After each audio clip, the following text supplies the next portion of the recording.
What's up, crypto junkies? It's Jay, and thank you for taking a couple minutes out of your day and joining us. Welcome back if you're a loyal subscriber. If you're an OG day one, welcome back to another video. I hope that if nothing else, you have a few laughs, you learn a few things, and maybe you have a shift in perspective, feel something different than you did before. That's the whole goal of this channel. So let's dive right in. Today I want to quickly touch on some BTC news, some news from around the world. I kind of grab a few segments, hit you guys with those, and then the core story and the core thing that I want to talk about in this video is the Diary of a Made Man, Ian hack that happened just the other day when he was actually on a live stream. We'll talk a little bit about security. I'll share my thoughts and experiences that I've had that hopefully will correlate to you making a smarter plan, a better plan, so that you can stay safe out there in the crypto space, my friends. All right, let's dive right in. I got the 30-minute chart open on BTC. I won't go too deep into this, but we broke down. As you can see, this blue line is the 100 EMA. We were bouncing on that on just about all time frames yesterday, except for the smaller time frames. We had already broken below it, so indicator of what was to come. But on the larger time frames, we were bouncing nicely off of this. Remember, with any support, it can only bounce so many times, and then it has to do two things: break up or break down. This broke down. There's also a few pieces of news. I know some people out there believe that this market is completely dictated based off of news. Some people believe that's not true. We'll touch on those things, but we broke down. This is like a 3%, maybe 4% drop. And so now we're below that 8,000 price point, which I know psychologically people get excited. They like to see that, but we're still in it. We're at 78.80 right now on this Bitfinex chart. So yeah, all is not lost here. And we'll see. Let's wait for the ticker to come around and see what the daily cap is, well, what the current market cap is and what the BTC dominance is. You see here, that's a little delayed. Oh crap. Well, those aren't working right now. Apparently, I'll have to message the developer. So I don't know what the market cap is. Top cryptos, if we look, again, I love this side by side, but if we look, we got maybe 10%. I'd say the same as the last video I shot, maybe 10-12% red, and the rest is green, so that's good. Overall, that's positive. This gives you a quick glance at what's going on. Okay, so this is the piece of news that people are claiming may have caused BTC price to go down. Obviously, we just had the United States tax day yesterday, so everyone was like, oh sweet, there's going to be this pump up. I know there's a couple predictions. Who was that? Bobby Lee said that, you know, his prediction was that after the 17th the price would go up. I don't always buy that a single piece of news, you know, tanks the price of Bitcoin. I think it's a little bit beyond that, but it is highly speculative. So, you know, it's ripe for situations like this to pop up, okay? The IMF head is basically calling for, I think this is good, basically calling for more respect, more, you know, more just overall consensus around cryptocurrency, taking a more balanced approach, whereas so many people have been extreme. You know, you have governments that either love it or they ban it. So I agree, like this common sense, let's take a balanced approach. There's great things in it. There's obviously risk in it. There's obviously people that are scamming. There's platforms that are taking advantage, fee structures, regulation on all those things. If we do what it looks like, you know, there's so many questions, and I think that a lot of governments are afraid of it still, so therefore they take a more aggressive approach. And then I think there's a lot of governments that are lazy towards it, so they don't even know where to start because they're so overwhelmed with what now this represents, the possible potential regulations in it. You know, there's so much there, right? Next, this is probably the strangest news I've got for today. The world's largest porn site, which if you're a guy, come on, you know this site. Pornhub is accepting Verge. Let that one sink in for a second. The world's largest porn site is accepting Verge, which it went up, I think, 4%, and then it dropped dramatically. Actually, you know what? I wasn't going to do this, but I saw the chart. Let me just see. I got to see this for myself. There it is right there. This is the news drop. I think it happened last night. Well, my last night, your guys' US AM. What is this spread? Is that the wick down there? Yeah, it is. 51%. A 51% drop on positive news. How is this not positive news? It's the largest exchange. Unless it's some kind of like mid-month horrible April Fool's joke. I don't know. So yeah, a lot of people have been really chopping down Verge lately. We had Doug Polk do a video on it, and more people are talking about what's actually going on behind the scenes. There's a bunch of Verge that was sent out for this apparent Ledger HQ integration. It doesn't seem that actually happened, because we have somebody who actually answered from Ledger and said, hey, look, there's no partnership, there's no integration, so I don't know. Verge itself, I've completely sold out of all my positions, just to tell you where I stand. I think I was holding, not much, 5 or 6,000 Verge, so I sold out of that. When I started researching, like right after Doug's video, and I started researching like, oh, okay, this Ledger integration, what's going on with that? And then there's also a couple other things. There's some coins that went missing. Yeah, so I got out of it completely. Let's get rid of that. Quick Ripple news. You know, I'm still a long-term holder of Ripple. For all the haters that say, Jay just makes shitty calls. Guess what, guys? I got in at this at 2,500 sats. This is like one of my jacks, one of my aces in the hole for haters, always, is that I saw the potential in Ripple to go up in 2018. I don't know what it'll do. I don't actually think it'll last a long time. Like the coin, I don't think it'll make it, but I will hold it and I will make plays on it through 2018 because I'm a speculator. I make money. So that was kind of the whole play there. I got in, I don't even know, October-ish. Right after it corrected from the $3, and CNBC said you should be buying in at $3. I still feel sorry for those holders, but maybe you could have cost averaged yourself down a little bit. Anyway, I'm still holding on with some of my Ripple through this, and you know, hopefully we can make some great money off of it, because I think there's still a big run up for 2018, especially with all the bank integration happening. Love or hate the coin, centralized, decentralized. That is for an investor to talk about. I'm talking about speculation, which all I care about is the price going up. News sells, baby. So that's why I'm in Ripple, okay? And my Ripple positions. I just want to be crystal clear about that. So news about that. They want this whole Wild Wild West to kind of end in cryptocurrency. We're at the time now, they quote, we're at the time now where we need clarity and rules, we need more certainty. It's a good time to start revisiting, I got investing on the mind, revisiting that wait and see approach taken by regulators. I agree, and again, I think the whole storyline of it's used for this is the typical, you know, layer one approach that when they don't want to face this, when they don't want to when they don't want to put regulation in place, they start talking about how it's only used for money laundering, drugs, terrorism, blah, blah, blah, all the hot keywords that get this video demonetized. But it's not, okay? So we can stop that. And then the second side of it is there's a serious I'll be shooting another video about this, but there's a hard edge being formed against it. Well, it's claimed to be a securities now, so it's well, it's not claimed, it's classified to be a securities now. There's a hard edge that comes with that for everybody who shoots videos, who talks about this, ICO promoters, celebrity endorsements. Like, we all face very, very big risk.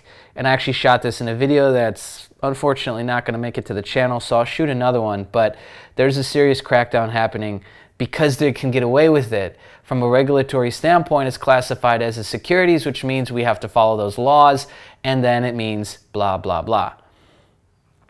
Those things all need to be revisited, okay? Now let's move into the main story, the main topic of this video, which is going to be, I can't even pronounce this dude's last name, Balina. Balina? Yeah, okay. Ian Balina was hacked during his live stream for what accounts to be $2 million in ETH. So let me just kind of explain my thoughts and feelings about this dude overall. First off, I can tell that this is new money for him. because of how he kind of touted it around. When you go in daily, I think he was posting his Blockfolio portfolio, which I like. I think that helps a lot of people, like, oh, okay, this is what this guy's doing. But there's huge risk involved. And so my only interaction with Ian so far has been, he was planning on doing a party, like a big villa party in Bali. And I know people who have lived in Bali for a very long time. I've traveled Asia for the last 5 years. Like I know like quite a bit about Bali, Indonesia, and it's an amazing place with really nice, accepting people.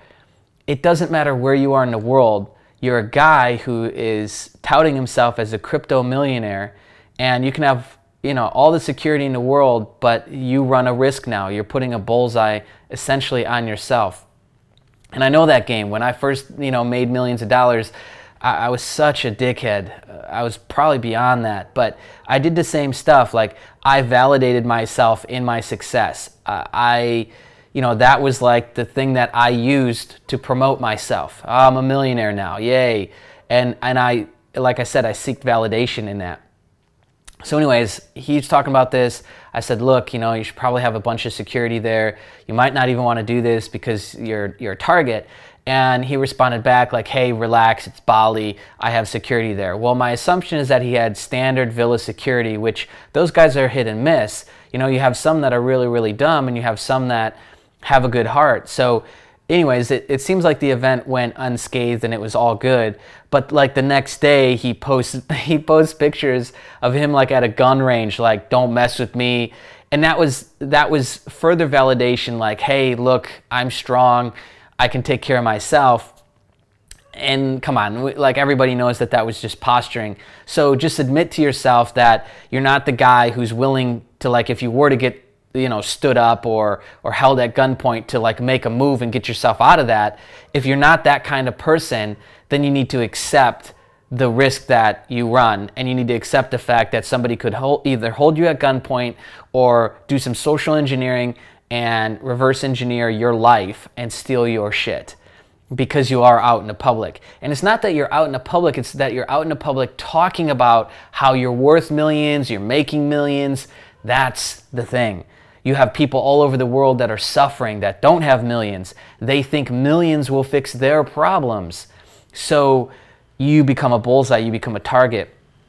And one of the things that I'm really working hard at myself moving forward with this channel and my journey is not showing those things, not showing wallets, not talking about we just made millions off of this, to a deep degree, because I don't want to be associated, and I don't want my value to be, oh, well, he's made millions in crypto, so that's why I listen to him. Authority can be built in many different ways, and I don't want to go down that path again, because it's a slippery slope, and it's really easy to start validating your worth as an individual with the money that you've made and the success that you've had, right? So anyway, that's my only interaction with him. It turns out that, and it would appear, I got both up, is that somehow, this is how he realized he got hacked, is his college email was listed as the recovery email to his Gmail. This is a huge mistake we all make. So chances are you're rocking a Gmail for a lot of your exchange accounts, wallet accounts, and I would strongly urge you to go back and change the recovery email. So if you're not going to use, and this is where some of my tips start to come in, if you're not going to use a super secure email service like protonmail.com is what I use, so you can email us at any time at cryptojunkies@protonmail.com. That's super secure email. Is that unhackable? No. But that's a lot better off than a free Gmail account. And we don't even think about those things. And so if you're going to use a free Gmail, if you can't change your email account, go at least change the recovery email and the phone number. Set up a recovery phone number. You could even do two-factor authentication on the Gmail account, which I have on many of mine. But change and update the recovery email. And if you're going to rock the Gmail, use a Proton Mail recovery mail as your backup, okay? Update the phone number. And then the second part to this is there's a big risk you run when you have your two-fact app on a phone that has active phone service and has an active phone number on it.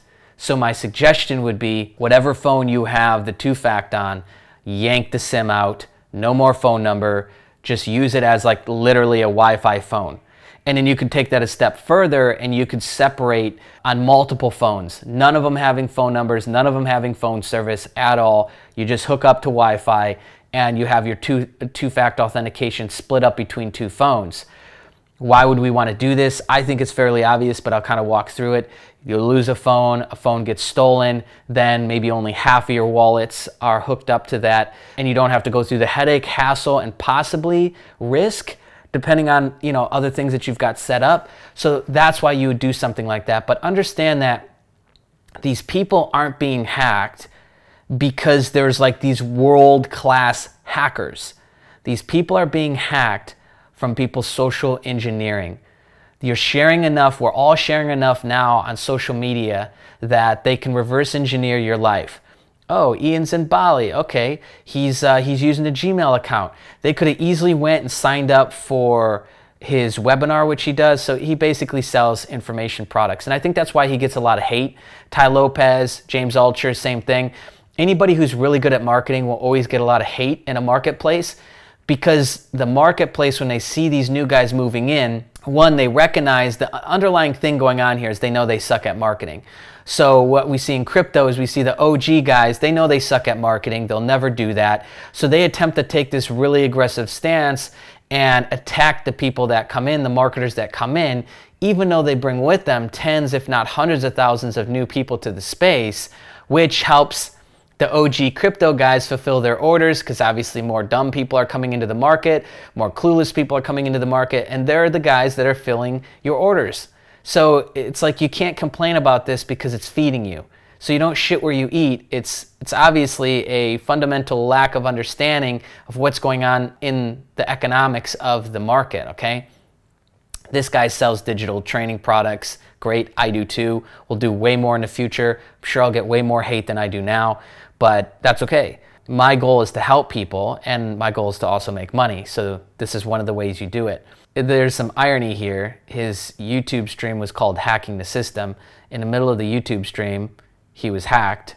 So people immediately, I don't know why, but people in crypto jump to like these deep conspiracies, like, no way, this was real, he did it to avoid taxes. But the thing is that they were long-term, a lot of his holdings were long-term holdings, so he wouldn't have paid taxes on them because the taxes are delayed. As long as he's holding them for 365 days, he wouldn't have had to pay taxes.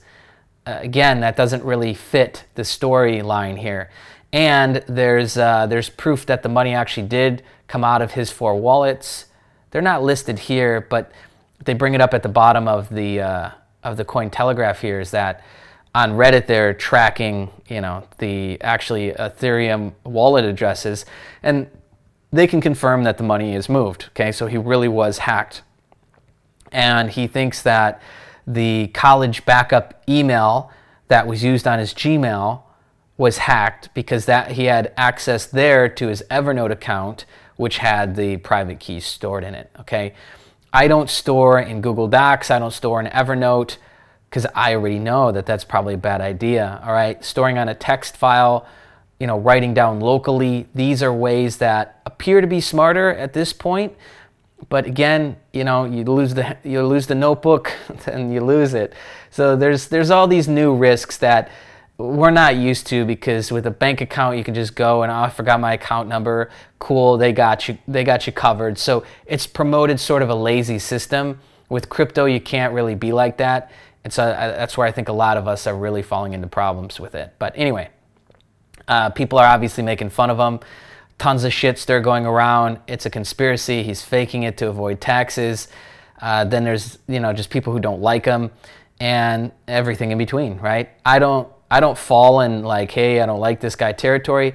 I just think that maybe a little less ego, and that comes with new money. Like, you want to be out there, you want to show people like, look, this is what's possible. I'm sure he has a good heart and wants to help people as well. This is what you can do. I was just a regular guy, blah, blah, blah. That whole hero's journey, right? Which is really impactful to people. At the same time, you got to protect yourself. You can't put yourself out there so much that you're at risk now and you're a target, because that's a very real thing. So hopefully from this situation, obviously he's not going to get the crypto back, but hopefully he learns something out of this, makes a smarter plan, and uses that to be a better example. That's all we can do. We all make mistakes. I've made a ton of mistakes with this channel. It's a new thing for me, being so public and having my mistakes broadcast all over the internet. And that's great in a lot of ways, because it gets me to tighten up and it gets me to be smarter. People look up to me. People look to me for advice. People look to me for inspiration. I recognize that there's weight there, and I recognize that I have to constantly stay on top of my game, and so that I can convey the best example for other people to follow. And I talk about my failures because I want to, that gives trolls ammunition, but it also gives people insight. It shows people like, okay, here's a real world scenario that happened. Here's what was done about it. Here's what he learned from it. Here's what he did. And all of that is super valuable, I feel like. Even though everybody wants to just kind of see the rags to riches and now he's living in the riches, there's a lot more value in the here's what's going on today. I'm in the trenches. Here's what happened. Here's what I'm doing about it. So anyways, that's my thoughts on that. Hopefully you grabbed a couple tips out of this video, had some fun with me, and I thank you so much for once again tuning in this video with me. If you haven't already, take a quick second, subscribe, hit the bell notification. That won't guarantee that we'll be on your homepage, but it will guarantee you'll see more of our content. Smash the like button, place a comment with your feedback, thoughts on the topics that we covered. I'd love to hear from you, and be on the lookout for more videos dropping on the channel soon, my friends. See ya.